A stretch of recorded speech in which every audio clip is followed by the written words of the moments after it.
My best friend Joe looked me dead in the eye and said I'm the reason he's lying here with no family, no friends, and nothing but regret. I'll never forget those words. They still haunt me to this day. He said I should have been there for him. I should have been a better friend. My name is Walter.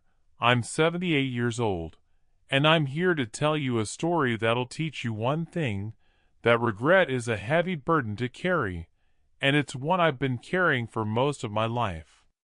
I grew up in a small town in Ohio. It was the 1950s and life was simple. Joe and I did everything together. We went to the same school, played on the same baseball team, and even worked at the same diner. We were inseparable, that is until I met my wife, Margaret. She was beautiful, smart, and had a spark that I'd never seen before. I was smitten, and my whole world revolved around her. But here is what I never told anyone. Joe was struggling, his family was poor, and he had to drop out of school to work and support them. I was so caught up in my own life, my own happiness, that I abandoned him. I left him behind. I'd see him around town, but I never made time for him. I never checked in on him. I was too busy building my own life, my own family. Years went by, and I'd hear about Joe from time to time. He was in and out of jail, struggled with addiction, and just couldn't seem to catch a break. I'd think about him, wonder how he was doing, but I never did anything about it. I never reached out, never offered a helping hand. I was too busy, too caught up in my own problems. But then one day, I got a call from the hospital. Joe was dying, and he wanted to see me. I was in shock. I didn't know what to do, but I knew I had to go. I sat by his bedside, held his hand, and listened to him talk about his life, about his regrets. He told me about the opportunities he missed, the chances he never took, and the people he loved and lost.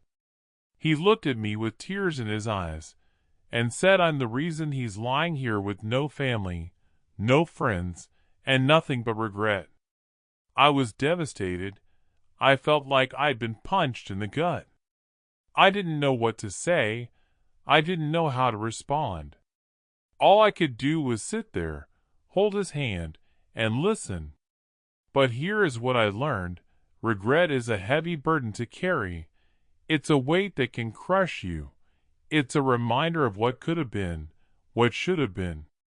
As I sat there, listening to Joe's words, I realized that I'd been given a gift, a chance to make things right, to apologize, to forgive. But it was too late. Joe was gone, and all I was left with was regret. Regret for not being there for him, regret for not being a better friend, regret for not being able to save him.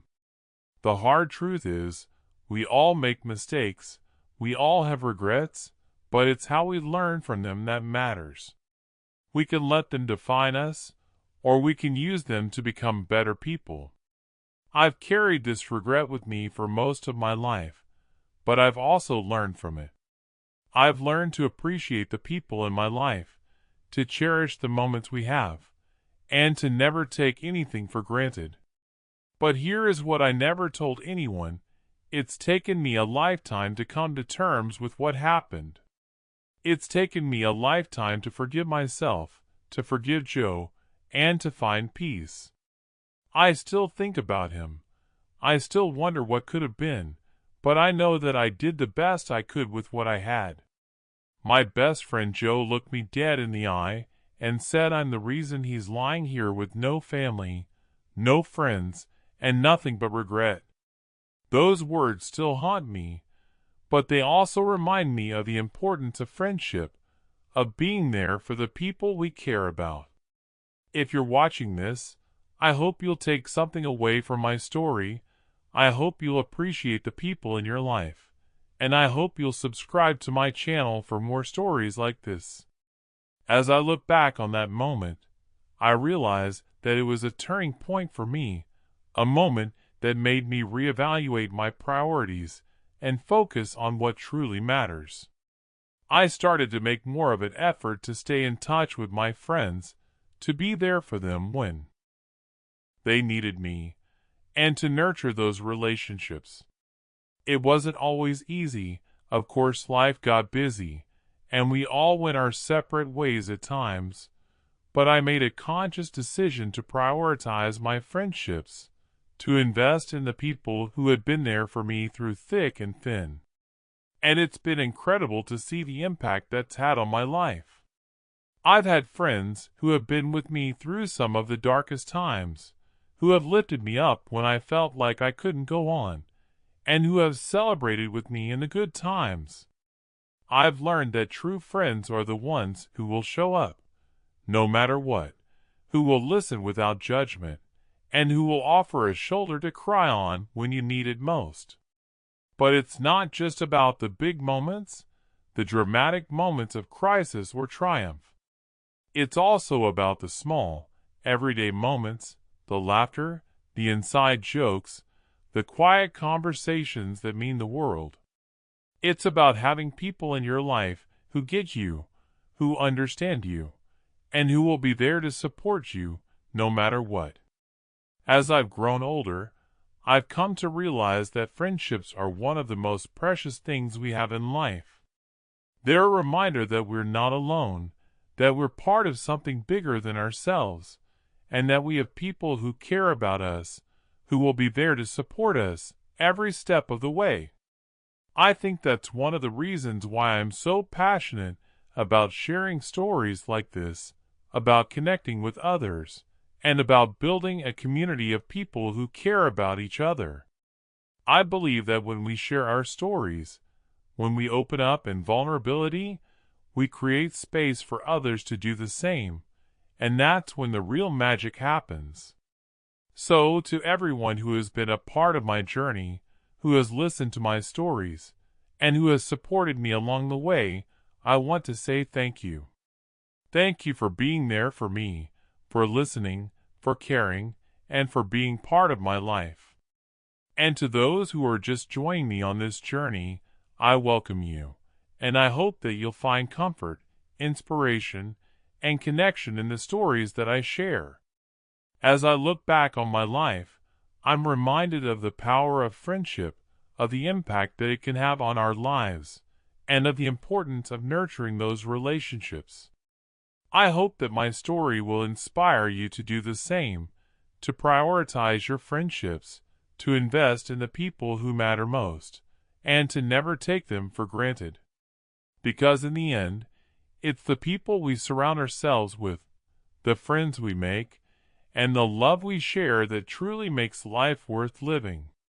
Because in the end, it's the people we surround ourselves with, the friends we make, and the love we share that truly makes life worth living. As I sit here, reflecting on my own journey, I'm reminded of the countless moments that have shaped me into the person I am today. The laughter, the tears, the triumphs, and the setbacks, all of these experiences have been made richer and more meaningful because of the people by my side. I think back to the late-night conversations, the spontaneous adventures, and the quiet moments of introspection, and I'm filled with a sense of gratitude for the friends who have been my rock, my confidants, and my partners in every sense of the word. As I've grown older, I've come to realize that friendships are not just a nicety, but a necessity. They're the fabric that weaves our lives together, providing a sense of belonging, of purpose, and of identity. And yet, so often, we take our friendships for granted, assuming that they'll always be there, that they'll always be strong. But the truth is, friendships require effort, dedication, and nurturing, just like any other relationship in our lives. We need to make time for our friends, to listen to them, to support them, and to be present for them, even when it's hard. I've learned that the hard way, through experiences of loss and heartache. I've had friendships that have faded away, not because of any great tragedy or betrayal, but simply because we drifted apart, because we didn't make the time or the effort to stay connected. And I've been left with the haunting question, what if? What if I had been more present, more supportive, more invested in that friendship? Would it have made a difference? Would it have changed the course of our relationship? These are the kinds of questions that keep me up at night, that make me reflect on my own priorities and values. But they're also the kinds of questions that remind me of the importance of living in the present, of cherishing the moments we have with our friends, and of never taking them for granted. Because when it comes down to it, our friendships are a gift, a precious and fragile thing that requires our care and attention. As I look back on my own friendships, I'm reminded of the power of human connection, of the way that our relationships can shape us, heal us, and transform us. I think of the friends who have been my safe haven, my sounding board, and my source of inspiration. I think of the laughter we've shared, the tears we dried, and the memories we've created together. And I'm filled with a sense of awe and gratitude for the beauty and complexity of human relationships. In the end, it's not the achievements or the accolades that define us, but the relationships we build, the love we share, and the memories we create. It's the people we touch, the lives we impact, and the hearts we heal. And so, I want to leave you with a challenge today to prioritize your friendships, to invest in the people who matter most, and to never take them for granted. Because when we do, we'll find that our lives are richer, fuller, and more meaningful. We'll find that we're not alone, that we're part of a larger community, a web of relationships that sustains us, supports us, and inspires us to be our best selves.